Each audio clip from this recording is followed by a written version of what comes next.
दोस्तों नमस्कार, स्वागत है आपका भक्ति मार्ग 2807 में। हनुमान जी के धर्म पिता वायु थे, इसी कारण उन्हें पवन पुत्र के नाम से भी जाना जाता है।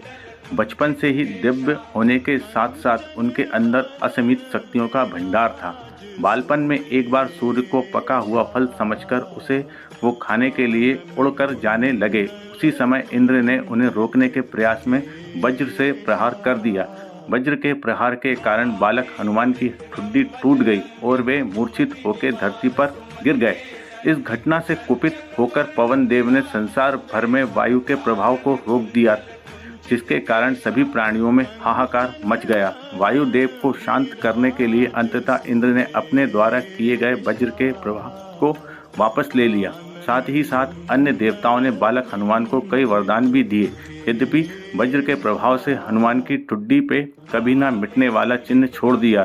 तदुपरांत जब हनुमान को सूर्य के महाज्ञानी होने का पता चला तो उन्होंने अपने शरीर को बड़ा करके सूर्य की कक्षा में रख दिया और सूर्य से विनती की कि वे उन्हें अपना शिष्य स्वीकार करें, मगर सूर्य ने उनका अनुरोध यह कहकर अस्वीकार कर दिया कि चूंकि वे अपने कर्म स्वरूप सदैव अपने रथ पर भ्रमण करते रहते हैं, अतः हनुमान प्रभावपूर्ण तरीके से शिक्षा ग्रहण नहीं कर पाएंगे। सूर्यदेव की बातों से विचलित हुए बिना हनुमान ने अपने शरीर को और बड़ा करके अपने एक और पैर पूर्वी छोर पे और दूसरे पैर को पश्चिमी छोर पे रखकर पुनः सूर्य देव से विनती की और अंततः हनुमान के सत्यता दृढ़ता से प्रसन्न होकर सूर्य ने उन्हें अपना शिष्य स्वीकार कर लिया। तदुपरांत हनुमान ने सूर्य देव के साथ निरंतर भ्रमण करके अपनी शिक्षा ग्रहण की। शिक्षा पूर्ण होने के उपरांत हनुमान ने सूर्य देव से गुरु दक्षिणा लेने के लिए आग्रह किया, परंतु सूर्य देव ने यह कहकर मना कर दिया कि तुम जैसे समर्पित शिष्य को शिक्षा प्रदान करने में मैंने जिस आनंद की अनुभूति की है वो किसी गुरु दक्षिणा से कम नहीं है। परंतु हनुमान के पुनः आग्रह करने पर सूर्य देव ने गुरु दक्षिणा स्वरूप हनुमान को सुग्रीव धर्मपुत्र सूर्य की सहायता करने की आज्ञा दे दी। हनुमान के इच्छानुसार सूर्यदेव का हनुमान को शिक्षा देना सूर्यदेव के अनंत अनादि नित्य अविनाशी और कर्म साक्षी होने का वर्णन करता है।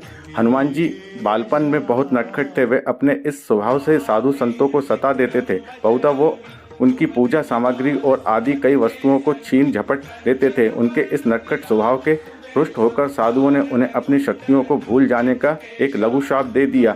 इस शाप के प्रभाव से हनुमान अपनी सब शक्तियों को अस्थायी रूप से भूल जाते थे और पुनः किसी अन्य के स्मरण कराने पर ही उन्हें अपनी शक्तियों का स्मरण होता था। ऐसा माना जाता है कि अगर हनुमान शाप रहित होते तो रामायण में राम रावण युद्ध का स्वरूप पृथक भिन्न न्यारा ही होता।